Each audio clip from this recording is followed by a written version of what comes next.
Y bueno, la semana pasada, pues el país estaba en vilo por los bloqueos de productores, de campesinos que bloquearon vías en 20 estados. Lamentablemente esta semana, pues de alguna suerte se vincula a ello por las difíciles condiciones que hay, por ejemplo, en un estado como Michoacán, que por cierto es el principal exportador de productos agrícolas en nuestro país.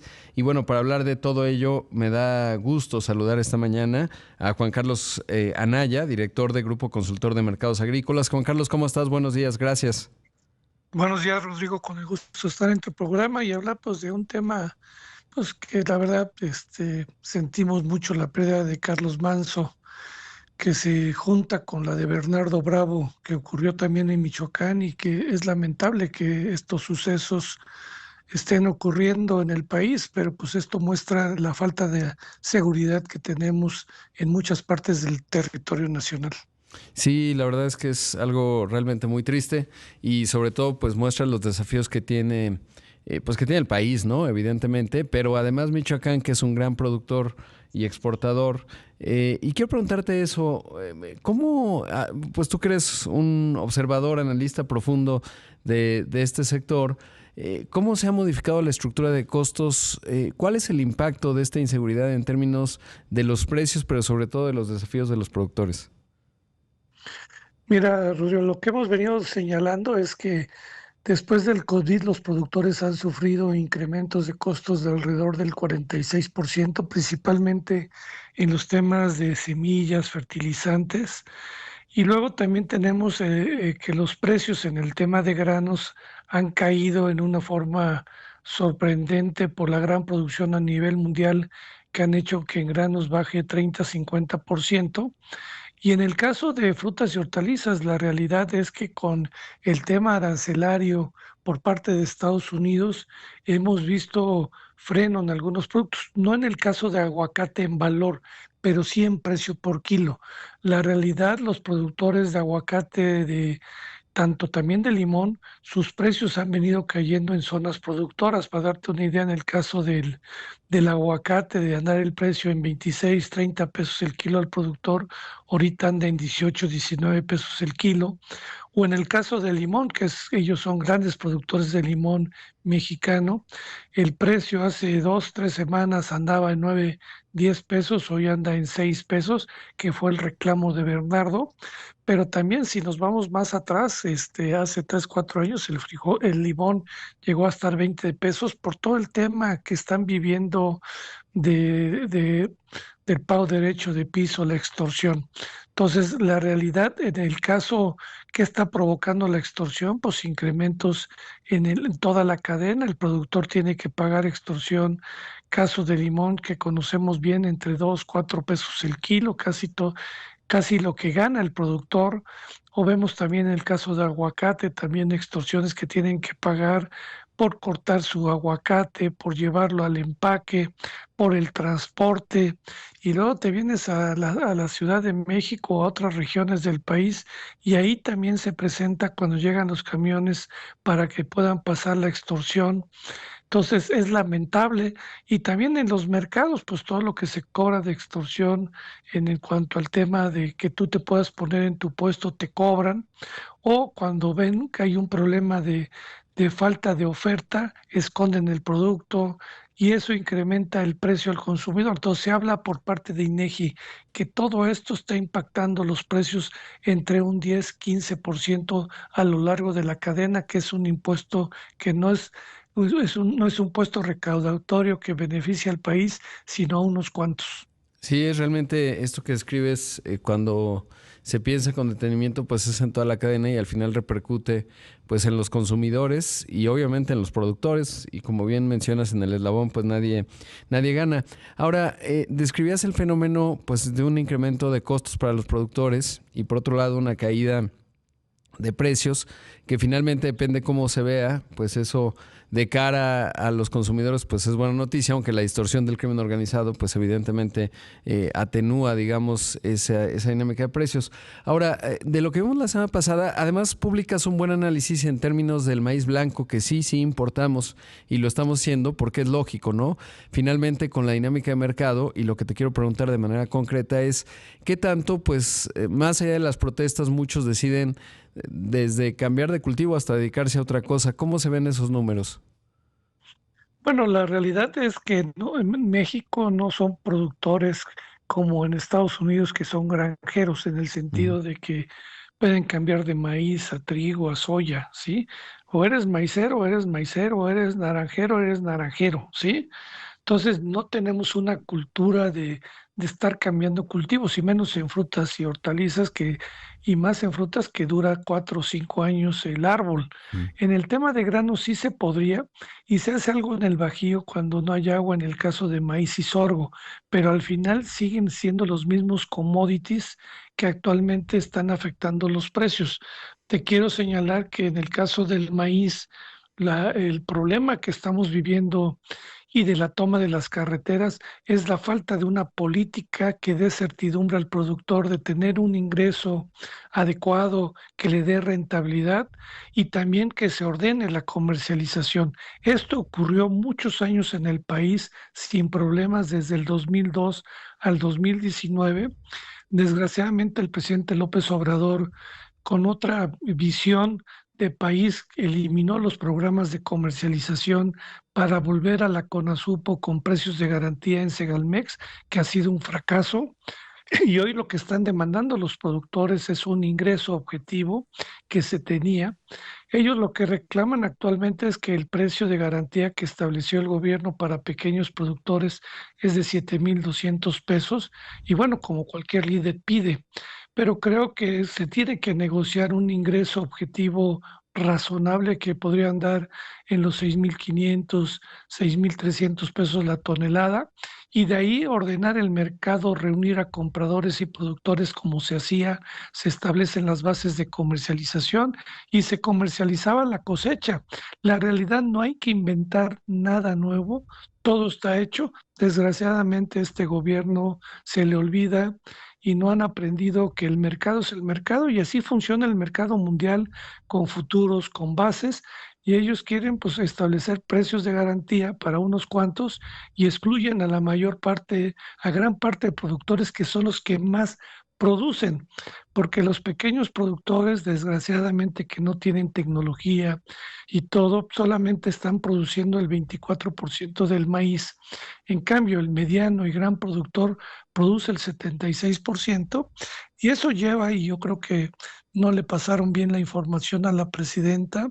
Entre enero y septiembre hemos importado 823,000 toneladas de maíz blanco, porque es mucho más barato importarlo al noreste, al sureste del país, que llevarlo del centro o del estado de Sinaloa. Claro. Esa cantidad, ¿qué porcentaje es de lo que se consume anualmente o cómo dimensionarlo? No, bueno, estas 822,000 que calculamos va a ser 1,000,000 de toneladas, Ujú. pues va a representar como el 7-8% de lo que consumimos, porque recordemos, México este año va a producir 23,7 millones de toneladas, casi 2,8 son de maíz amarillo, 20 millones es de blanco. Consumimos más o menos los 20 millones, pero hay maíces blancos que pues no tienen etiqueta, se va también al consumo humano, al consumo industrial, y en México más de 4 millones es autoconsumo. La gente se queda con sus maíces, principalmente criollos, y al mercado de la tortilla, de los atoles, pozoles, tostadas, van más de 14 millones de toneladas, de las cuales la industria de nixtamal, formal e informal, se lleva más de 10,5 millones, y la industria harinera, que es maseca, Ujú. minza, que es tortilla de harina, son 3.500.000 toneladas y es como se consume en el país. Hay un desconocimiento de cómo se maneja el mercado del maíz, que la realidad es lamentable que México este año, por tercer año consecutivo, vamos a ser el mayor importador y eso que somos el origen del maíz, Claro. patrimonio de la humanidad y lamentablemente nadie se preocupa por aumentar la productividad del campo mexicano y que dependamos menos de las importaciones. Juan Carlos, debo hacer un corte, pero te pido la bondad de tu tiempo para platicar un poco más acerca de esto que estás describiendo, que es muy importante entenderlo. Esta mañana estoy conversando con Juan Carlos Anaya, el director de Grupo Consultor de Mercados Agrícolas. Juan Carlos, como usted lo sabe, pues sabe muchísimo del agro en México y de muchos aspectos que ya platicamos. Y Juan Carlos, quiero preguntar, ¿cuál es tu opinión de la utilización o no de semillas genéticamente modificadas, es decir, transgénicos, sobre todo porque, pues ya lo mencionabas, ¿no? La estructura del campo, particularmente en lo que se refiere a maíz, pues hay pequeños productores que prácticamente es subsistencia, otros medianos y grandes, que es ahí en donde, bueno, pues vimos la semana pasada estas protestas, y está esa tecnología, pero saber tu visión, ¿cómo lo ves? Bueno, Rodrigo, la realidad en México es el origen del maíz, pero tenemos todos los laboratorios de germoplasma para poder guardar el origen de estos maíces que llevan más de 10.000 años y que eso no crea ningún problema.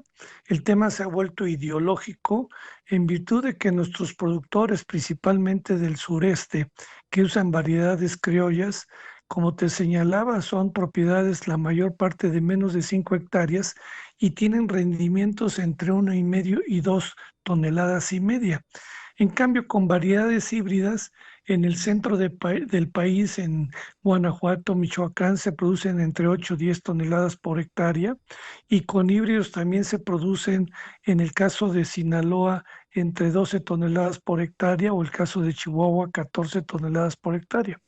En el caso de Estados Unidos, que usan variedades genéticamente modificadas, ellos, gracias a esta biotecnología, lo que les permite a los granjeros de Estados Unidos es que cuando hay sequías, es muy resistente el maíz genéticamente modificado y también el menor uso de herbicidas e insecticidas, que es mejor para el medio ambiente.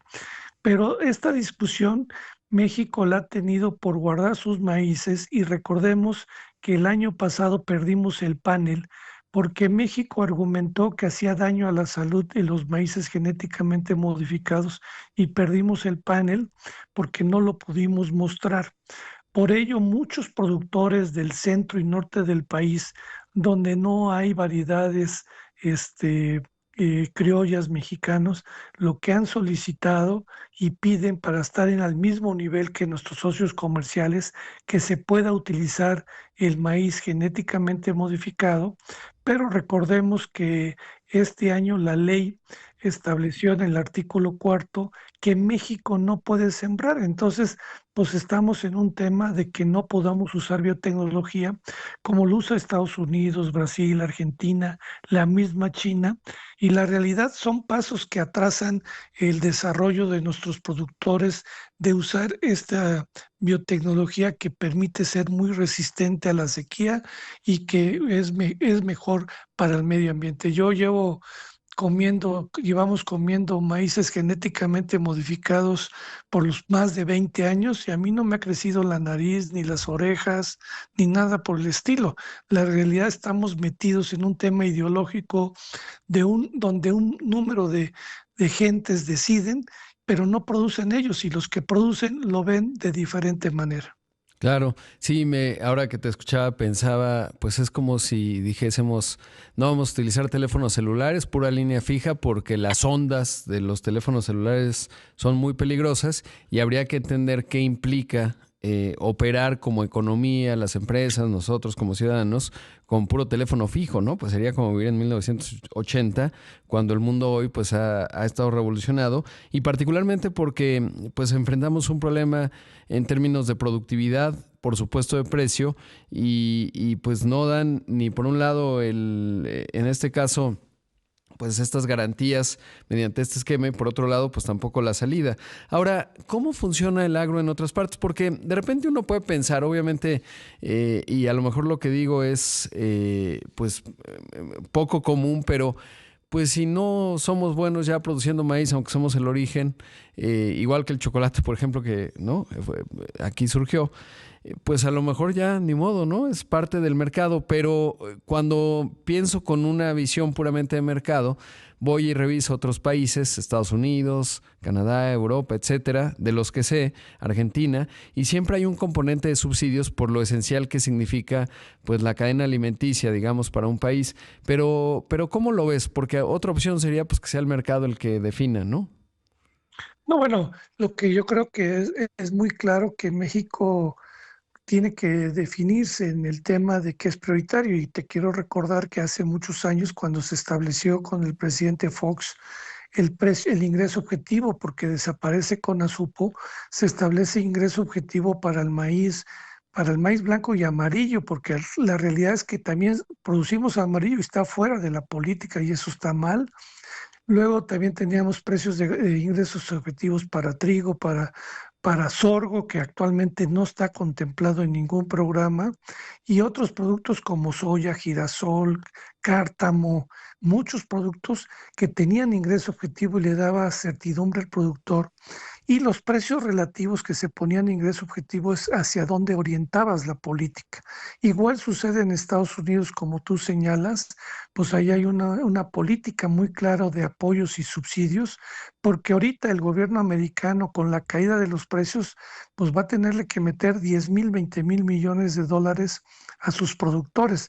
Y en México no pensamos igual, porque pensamos que le estamos dando a los grandes productores, pero veamos lo que estamos haciendo en el país.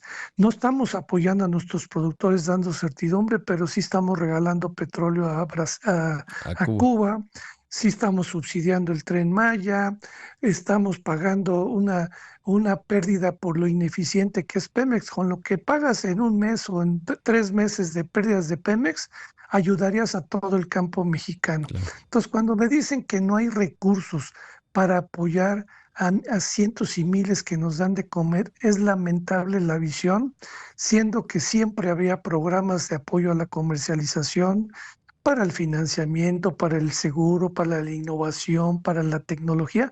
Todos esos programas, Rodrigo, fueron eliminados. ¿Por qué? Porque solamente crearon los programas que dan votos, los asistenciales, como producción al bienestar, que era el Procampo, fertilizantes, sembrando vida, que no han dado resultados, pero sí les han dado los votos suficientes, aunque cada día México está produciendo más y estamos importando más. Y yo señalo, mi reflexión es, estamos produciendo más, parece que nos pusimos de acuerdo con Estados Unidos para producir menos Claro. granos y ellos nos exporten más. Sin duda, así parece, y un montón de contradicciones, más la corrupción, más la inseguridad, y bueno, pues vaya panorama. Juan Carlos, muchas gracias. Gracias, Rodrigo, por el espacio y hablar de un tema que apasiona y que todos los días desde que amanece estamos viendo el sector agropecuario, cómo nos da de comer. Debemos apoyarlo porque ahora sí está en una serie de crisis de rentabilidad. Concurrentes, además. Gracias, Juan Carlos. Coincido contigo. Juan Carlos Anaya, director de Grupo Consultor de Mercados Agrícolas.